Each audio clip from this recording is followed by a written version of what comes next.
The managing director of the Los Angeles Jewish Symphony is here, Audrey. Please welcome her. She's going to introduce the music. Thank you all so much for being here with us, and we're really looking forward to a great panel. We have the film director, Greg DeHart, our own founding artistic director and conductor, who you saw as music analyst in the film, Noreen Green, who is also our pianist today, Jonathan Rubin, who is a violinist, and he was also featured in the film as one of the clinicians at the violin repair shop. And we have a lovely guest singer who some of you, I think, already know, Phyllis Fleshler. So we'll do a short music performance for you, and then we'll jump into Q&A with our panel. Thank you.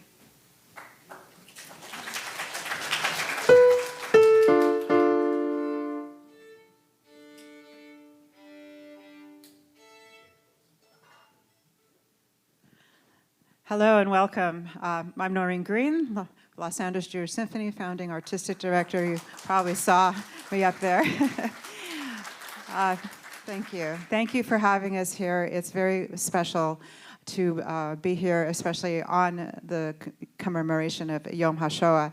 And we were all backstage talking about, we haven't seen it since actually last Yom HaShoah when we premiered it at another synagogue, and we were all so emotional watching it again, and just what has changed in the world since last year, and watching it again. We're going to start with a Mendelssohn piece. If you heard Shoni say that when he was in the camp, it was Mendelssohn that he would go through in his head, the concerto. We're not going to play the concerto. We're going to play On Wings of Song, which was also featured in a play about the violins of hope, which are violins that have been rescued and restored from the Holocaust. And Mendelssohn also played a great role in a lot of those survivors. So Mendelssohn, On Wings of Song, Jonathan and I will do a rendition.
So you probably recognize Jonathan also from the movie. He was the violin in the violin shop, and this is Shawnee's violin that he played on.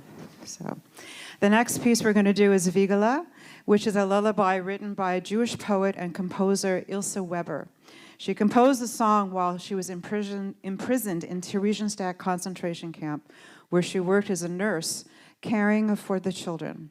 When the children under her care were transferred to Auschwitz extermination camp, she chose to accompany them. One of those children was her son. Vigala is believed to be the last song she sang with the children before all were murdered in the gas chamber in 1944. This arrangement for violin, voice, and piano was inspired by several recordings I had heard on YouTube. Vigala, Vigala, the wind plays on the lyre. It's playing sweetly in the reeds. The nightingale sings her song. Vigala, Vigala, the wind plays on the lyre. Vigala, Vigala, the moon is the lantern. He looks down. The moon is the lantern. While how still the world is. No sound disturbs the sweet peace. Sleep, my child, sleep. Vigala, Vigala, how still the world is. We're going to feature Phyllis Fleschler, Vigala.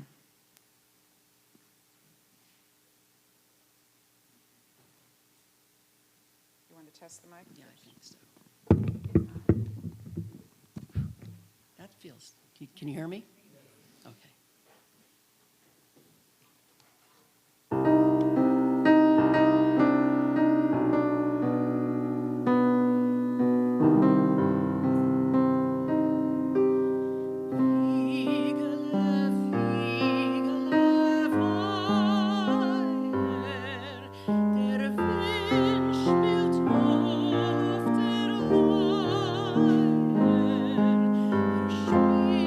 So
We're going to end with a little joyful number, a little more klezmer. It's a Hora by George Perlman, who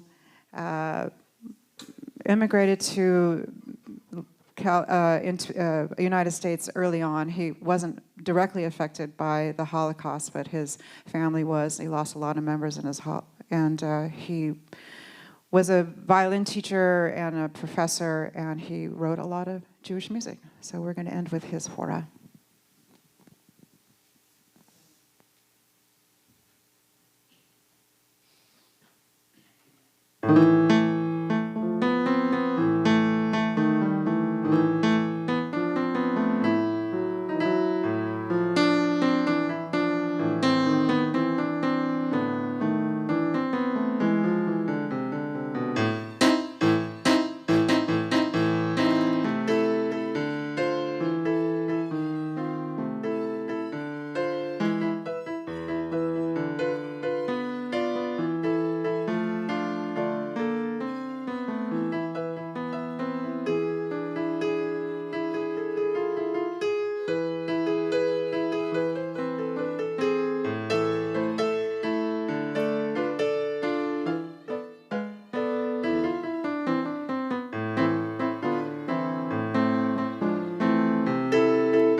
Great. So I'd love to invite our panelists to come up. I've briefly introduced most of our speakers. One very special guest, who I did not, is Sierra Griffin. She's the granddaughter of Shoni Alex Braun, and she's graciously joined us today to talk about the film.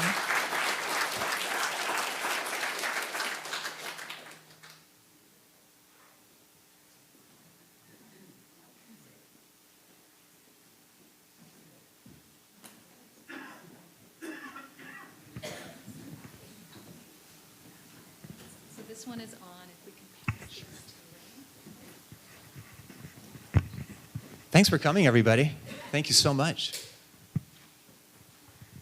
Yeah, if we could all just go down the line and say how you were connected to the film, how you got involved in the project. Okay. I'm Greg Dehart. I'm the director. And I got involved in the project when Dr. Green and I were working on another project called The Violins of Hope. And she told me about Shoni's story and then showed me his original symphony. And from there, it was just, this has to be done. So it was just that simple. I'm Jonathan Rubin. I work in the violin shop that's in the film. We took care of this violin for years, decades for Shoni, and then we handled the sale of the instrument after he passed, and I always kept track of the violin and made sure that whoever touched it in any way knew its story and its significance. And thank you for doing that. Well, I'm Shoni's granddaughter, so that's how I got involved, and I'm so grateful for everyone here to have made this story. and you've seen me on the screen. So I knew Shoni, and I met him in the early 1980s.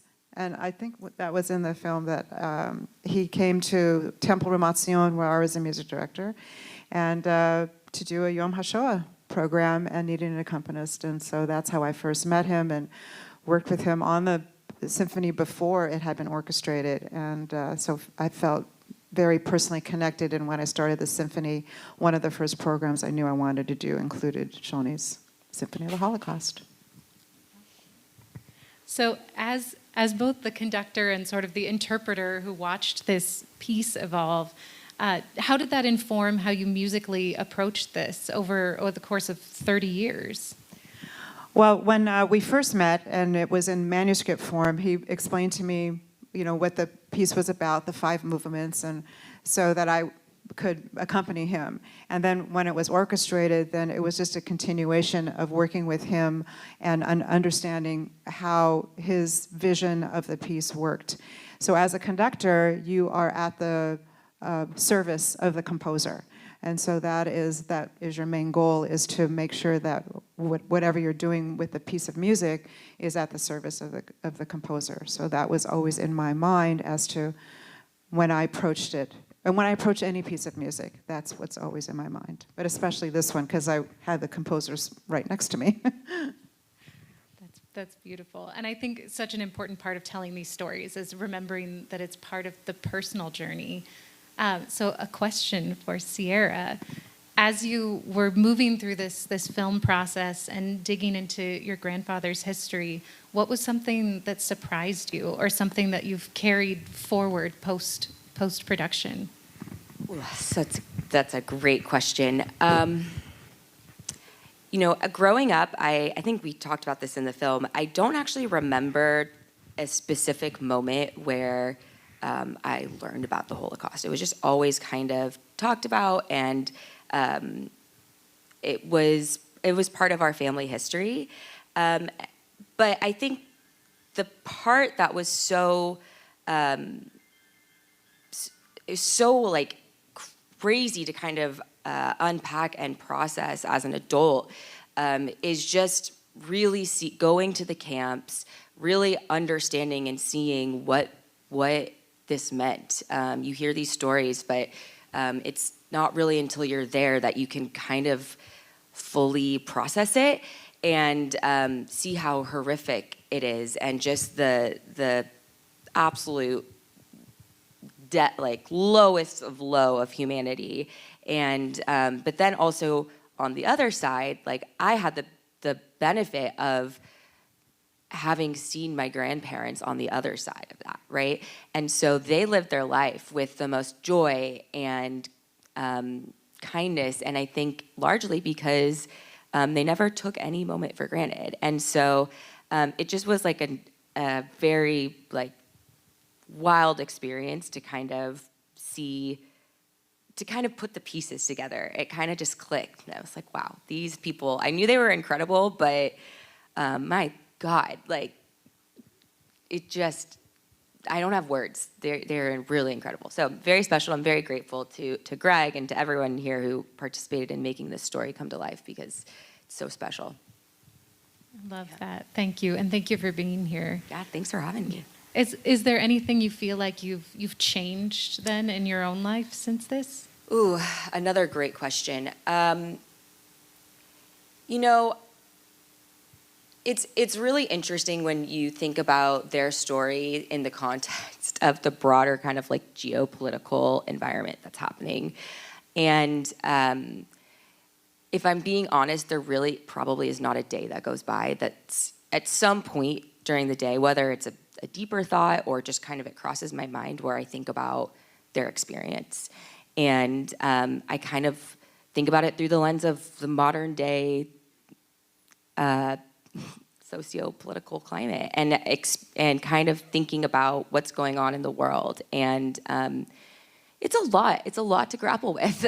It's tough to kind of make sense of knowing what they experienced and seeing what a lot of people in the world are going through. And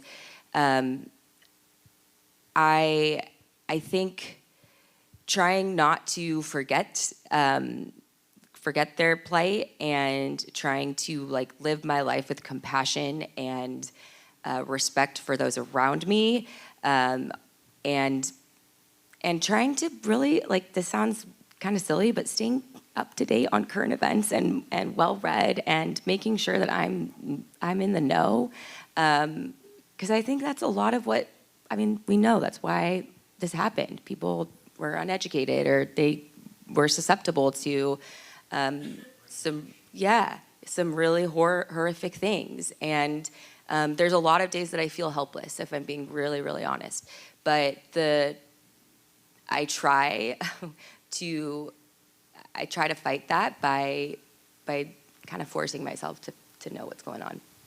Yeah, and that's such an important Yeah. reminder. You know, we're here to be a witness. We're here today to be a witness, and we all get to participate in that together. And we're fortunate as musicians and the LA Jewish Symphony to have music as our access point, which, you know, always shapes the way that, you know, we come into the world and into rooms. And Jonathan, I know as a musician, you know, that's your life as well. And so you talked about how important it is for you personally as you were watching the caretakers of this really important instrument. Can you speak to what it feels like to perform on Shoni's violin? Well, I definitely feel significant responsibility to. Is it on? The microphone?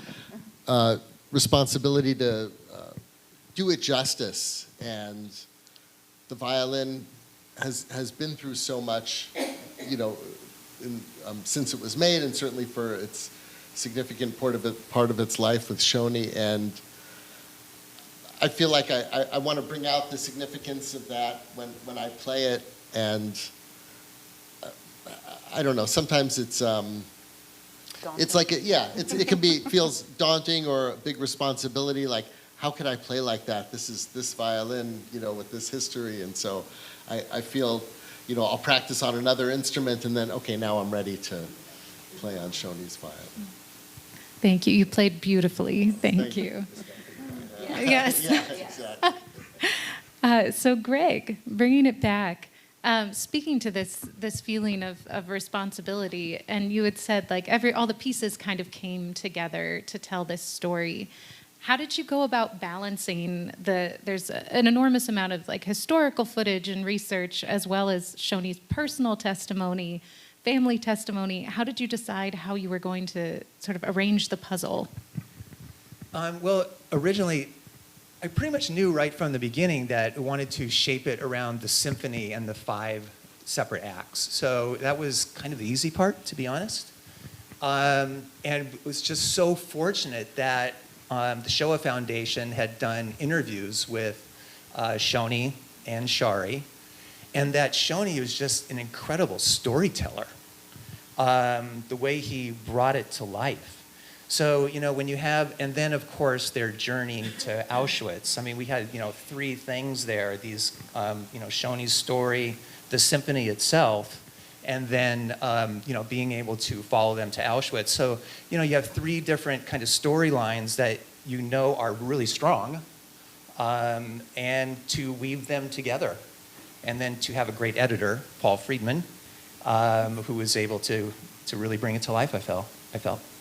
Yeah, that's beautiful. And the arc it works perfectly. And that speaks to Shoni's work as a composer. It really brings everything together.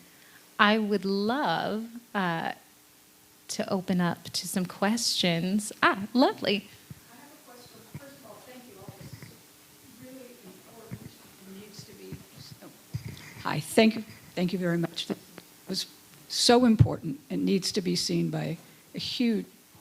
I have a question about the violin. 2 questions. One is, when did Shoni acquire it? It's from the 1700s. When did he get it? And the other one is, and Sarah, this may be for you, but why was your uncle intent on selling it, and are you still friends? So, I can answer that question pretty easily. And then there's a longer story about the actually acquisition of the violin. So my grandfather wanted us to wait 10 years before selling it or considering whether or not to sell it. And I think at the time there was discussion around, does it make sense to sell the violin so that its life can continue? No one in my family plays the violin, unfortunately, and to Jonathan's point, we probably would not be able to live up to the expectations of my grandfather. And so it was a debate of, do we give this violin another life with someone who can play it and continue to have it out making music, or do we kind of keep it in the family? And I think the latter won out for that reason, but it was not an easy decision. As you saw, there was a lot of pain involved in kind of letting go of the violin. So we're glad it's with Jonathan. Shoni used to play at a restaurant in Los Angeles. I forget the name, but he talks about it in his book, and this was in the early 1960s. And he gained quite a following there, including Misha Elman's brother, who used to go to the restaurant and persuaded his brother, Misha Elman, to come hear Shoni. And there was a family that he became friendly with that owned the violin.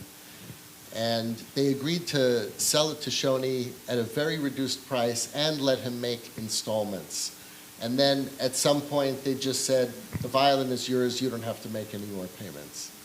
So he got a very good, good deal on the violin, and he treasured it for the rest of his life. Oh, great. When the guy bought the violin, does he still own it and you guys just borrowed it, or do you own it now? Okay, so the person that bought it from Shoni's family, we actually bought it back from him at the violin shop. So it's now owned by Robert Cower, who's the one that's been taking care of the violin anyway for the last 40 years. Something like that. We have another question over here. My wife plays violin, so we're sitting here thinking, is that Hans Weisar's shop? We were not sure. No, Robert Cower. Robert Cower, okay. Because it's very close. It looks similar. We were in the shop many times, so I just, it looks with the violins hanging down, and they're all apart, and they're being varnished and retuned. So we were just curious. Thank you. Yeah, and we're very thankful for Robert Cower. He's let us use the violin many times, and it's always a privilege. So at the end of the movie, we learned that I guess I'm talking to the granddaughter, had a family in Transylvania, and I think your grandmother also had family. Did you ever get to meet them? Did they know that Shoni was alive? But the two brothers did, and I guess those are all those questions. So Yeah, great questions. So after we filmed, my mom and my dad actually went to Romania to meet my great uncles, connected with them, and it was really special. They were all in touch. And then to add another kind of crazy layer to this story, and I'll try to say it so succinctly. So right after we filmed this, my brother actually was diagnosed with an aggressive form of leukemia, and he's thank the Lord, he's doing well. He's doing great. And as he was in recovery, he had a bone marrow transplant, he started to learn Hungarian as like a way to kind of keep his mind fresh, keep him invested in something. And we had just gotten back from Budapest. He loved the city. He was so excited about it and felt connected to that ancestry.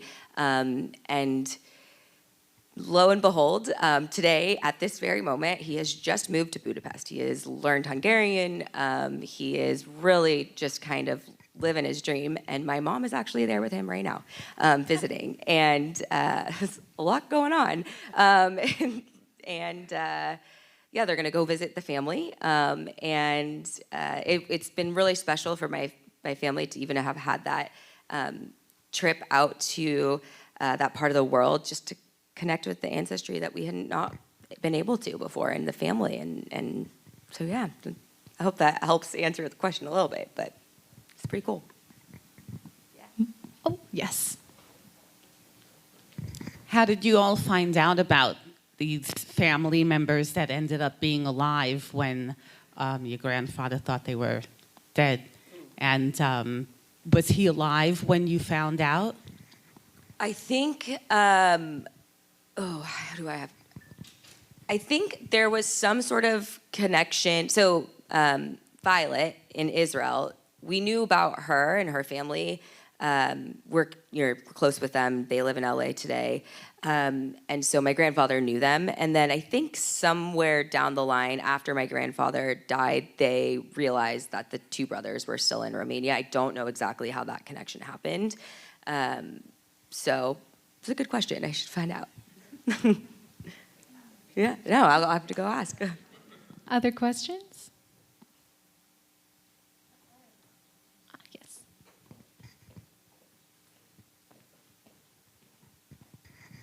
Hi, I'm sorry if I missed the very ending of the movie. I had to finish teaching, but did we speak about your grandmother, where your grandmother was from? I might have missed that. Yeah. That the movie, and also that wonderful story at the beginning about being lost in the forest, and this gypsy is playing violin, and I can see in his playing there's very much like an influence of the Romanian, Hungarian style, and I'm just curious. I don't know if you could speak to that. If like, I mean, it's like also is very trained, obviously classically, but there's that's very much in his playing, and I was wondering how he thought about that heritage. Absolutely. Yeah. Well, I'll have Noreen answer the specific piece about the music. As for my grandmother, and I'm sorry to curse in House of God, but she was a complete badass, like so cool. And she is also survivor. She was in Auschwitz. They did not know each other until they were recovering. But she managed his career. She was so fierce in the best way, but loyal and protective, and she really made sure that she was a large part of his success, and she was really ahead of her time, I believe, as a woman, kind of making her own career in the 70s, and I am so inspired by her. So yeah, and she was just so cool. And then, yeah, my grandfather, I'll have Noreen speak about the music. I often think, though, about him getting lost in the woods and finding the gypsies. And I'm like, wow, that's something that would never happen today. Like, I have a 1.5-year-old, and like, can I imagine if my son got lost in the woods? Oh my God. It would be crazy. It would never happen. So kind of, yeah. So I just want to also comment about Shari, because I actually did meet her, and she was quite the woman, and she did control everything. And in fact, a little story about the Symphony of the Holocaust, she wouldn't allow the manuscript out of the house. So when it was being orchestrated, and the person who orchestrated is also a member of the LA Jewish Symphony, had to come to the house and do everything at the house under her supervision and Shoni, because she wouldn't let any music out. So after both of them passed away, we were searching for the music, and Dinah, had it in a garage, and I went through everything because nobody could touch it. Nobody could touch the music, and so it all ended up in a storage facility, and we went through it. Anyhow, about the Romas, gypsies are called now Romas. The Romanian influence of his playing and his music is definitely there. And I think if you think about the klezmerim that went from town to town, they were the gypsies of the Jews, right? They went from town to town and played, and they would meet the gypsies, and they would influence each other. The music of the now politically you're supposed to say Romans, but that's where they would meet, and they would play together at these simchas or at the wedding festivals. So he was classically trained. I mean, at 14 years old, he was ready to go off into the world of classical music, but that his heart was a gypsy. And so it worked in tandem. Lovely. Well, I think we're wrapping up, and I'm going to hand off the mic. Just a big thank you to all of you for being here, and thank you to all of you for being here. And thank you. You, Audrey. So before we say goodbye to our guests here, by show of hands, how many of you have never seen this film before? So it's a lot of people you guys touched today. How many of you liked the film? How many of you are going to be forever impacted by what you saw today? So you can share it because it's now on platforms. It's on Amazon Prime. So if you want to let your friends and family know, they can watch it on Amazon. What other platforms? Tubi. Tubi is another platform. And is the symphony, is the orchestra playing that? Yeah, actually, we are going to be playing. We're going to be playing 2 movements of it in Houston. We're doing a gala there for the Center for Latino and Jewish Relations, and they knew about us through the Violins of Hope program and specifically asked for a piece, so we're going to be doing 2 short movements of that. And then just got confirmation that we will be performing it next Yom HaShoah on May 3rd at the Soraya for 2,000 children in the LAUSD district. So, by the way, we just got that gig, I mean, literally today. So they're already booked for next year.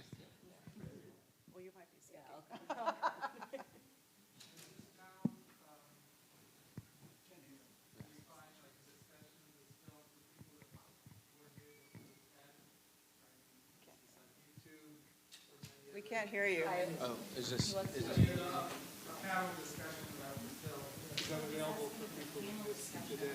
Ours is not, but in general? Okay. He's asking whether this kind of discussion is somewhere on the internet that people can find if they weren't able to be here today. Not a bad idea. Not a bad idea. No, yeah. Did anybody film? I could put it on.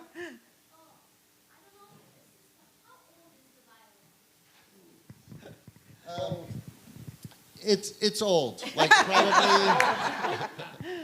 Well, in violin life, is it old? Yeah, in violin life, it's probably 250 to 300 years old. Cool. The strings are fairly new. Let's just say it's older than this country is. It's Italian. All right, I'm gonna let you guys off the hook now. Thank you so much. Okay, let's give a round of applause to our guests.